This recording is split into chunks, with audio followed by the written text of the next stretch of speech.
এখানে সরকারের একটা বড় দায়িত্ব, যে কোনো সরকারের আমার মনে হয় যে এই বড় দায়িত্বটা আছে যে আসলে শিল্পীদেরকে ওই প্রোটেকশনটা দেয়া। শিল্পী, সাহিত্যিক, সাংস্কৃতিক কর্মী, চিত্র পরিচালক, খেলোয়াড়, এরা খুবই নিউট্রাল হবেন, এরা সবার। এদের যে কোনো রাজনৈতিক বক্তব্য কিংবা তাদের ব্যক্তিগত মতামত এইগুলিকে আমরা জাজ করতে শুরু করি, বিচার করতে থাকি এবং এক পর্যায়ে তাদের সঙ্গে এক ধরনের শত্রুতামূলক আচরণও করি। অথচ এরা যদি নিরপেক্ষ হন তখন কিন্তু গুরুত্বপূর্ণ জায়গায় তাদেরকে আবার আমরা ডাকি না। এই যে একটা স্ববিরোধী অবস্থান আমাদের সমাজের, আপনি কি এটা বুঝতে পারেন যে এরকম আছে আসলে? না, ডেফিনেটলি আছে। এটা আমার মনে হয় কি, এটার রিজন যদি আমি প্রাইমারিলি বলি তাহলে সেটা হচ্ছে ইউজুয়ালি আমাদের এখানে তো মানে স্পেশালি সাউথ ইস্ট এশিয়াতে যদি বলি, ইন্ডিয়া, বাংলাদেশ, পাকিস্তান, এখানে fan base is very strong. সেটা আপনি ওয়েস্টে এত ফ্যান বেজ না। সো এখানে হয় কি যে কোনো মানে সংস্কৃতিকর্মী, খেলোয়াড় অথবা অভিনেতা বা পরিচালক, লেখক, তাদের যেই ফ্যান বেসটা থাকে, এখন পলিটিক্যাল আইডিওলজি তো ফ্যান বেসদের এক এক রকম হয়। সো ওনারা চান যে তারা যাদেরকে আইডল হিসেবে মানেন তারা যেন ডাইভার্স কোনো কিছু না বলেন। এটা আমার মনে হয় কি যে ওনারা এখনো তৈরি না। আমাদের সাধারণ যারা ফ্যান বেস আছে তারা হয়তো তৈরি না। এইটা আমার মনে হয় যে প্রাইমারিলি একটা কারণ।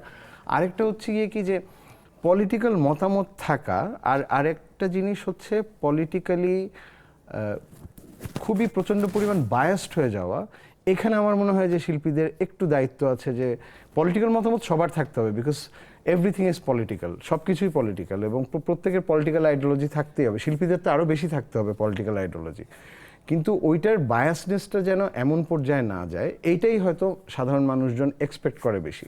কিন্তু রিয়াকশনটা আসে খুব ভয়াবহ পরিমাণে। আমরা যেটা দেখতে পাই ইউজুয়ালি যেটা হয়, আমি একটা কথা প্রায় বলি যে ধরেন একটা কথা উঠে যে সরকারি কাজ করার ব্যাপারে, হ্যাঁ, এখন অমুক সরকারের সময় ও এতগুলো সরকারি কাজ করলো, তার মানে এই সরকারের সময় সেও আসলে কাজই করতে পারবে না, যেটা বলা হয়। কিন্তু আমার একটা মানে আমি যদি ডেভিলস অ্যাডভোকেট হয়ে কথাটা বলি, সেটা হচ্ছে সরকার, যে কোনো সরকারই আসুক, এটা তো আসলে দেশের কাজ। সো এই কাজগুলো করার জন্য যে ট্যালেন্টটা দরকার, সরকার তো আসলে ট্যালেন্ট হায়ার করে, সেটা হচ্ছে মিউজিকের জন্য হোক।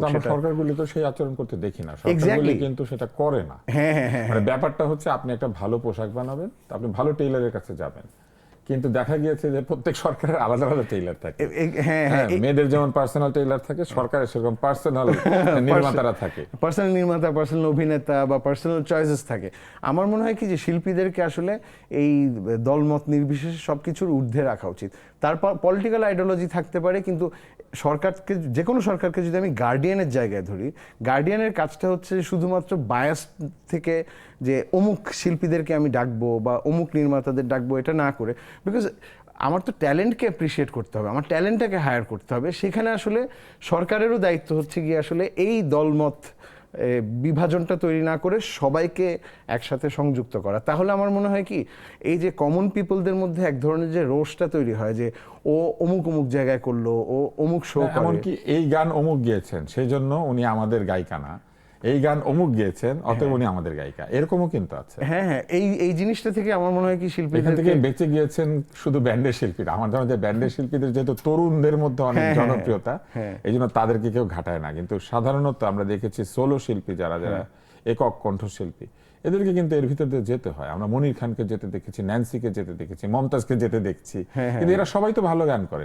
আমরা শাহনাজ রহমতুল্লাহকে ভিকটিম হতে দেখেছি, তাই না? আবার এইদিকে আমরা দেখেছি যে এদিকেও অনেক শিল্পী, এবং এই যে শিল্পীদের যে আমরা ভাগ করে ফেলি, কিন্তু ওই একই গানের গীতিকার এক, সুরকার এক, কিন্তু আমরা দেখি যে তাদেরকে ওইভাবে দেখা হয় না, কিন্তু শিল্পীকে দেখা হয়, কারণ ওনারা ফোরগ্রাউন্ডে থাকেন না, তো সো যার জন্য দেখা যায় না। এখানে সরকারের একটা বড় দায়িত্ব, যে কোনো সরকারের আমার মনে হয় যে এই বড় দায়িত্বটা আছে যে আসলে শিল্পীদেরকে ওই প্রোটেকশনটা দেয়া, যে শিল্পীরা যেই কাজই করবেন সামাজিকভাবে কাজের স্বাধীনতাটা দেয়া, এবং ওই যে আমি যেটা বললাম যে সামাজিকভাবে প্রোটেকশনটা দেয়া, যেন এই ডিভাইসিভ নেচারটা যেন আসলে বাড়তে না থাকে মানুষের মধ্যে, যে না অমুক শিল্পী অমুক সময় কাজ করছে, কাজে এই সময় সে যেন কাজ করতেই না পারে। আমার পয়েন্টটা হচ্ছে কি, আমি সবসময় বিশ্বাস করি শিল্পীরা সবসময় স্পেশাল হয়, ওরা এক ধরনের একটা স্পেশাল এবিলিটি বা ট্যালেন্ট নিয়েই জন্মায়। সবাই চাইলেই গান করতে পারে না, সবাই চাইলেই লিখতে পারে না, কাজে ওদেরকে ওভাবেই ট্রিট করা উচিত। ইররেসপেক্টিভ অফ ওদের আসলে যেই ওদের রাজনৈতিক বিশ্বাস যাই হোক না কেন, যেটাই হোক না কারণ কেন, কাজটা তো অভিনয়, বিশ্বাসের জায়গায় অভিনয়ের জায়গা, Exactly. কাজটা তো গান। কাজটা তো গান, হ্যাঁ। সো গান করা বা লেখা, সো ওখানে আমার মনে হয় যে আসলে এই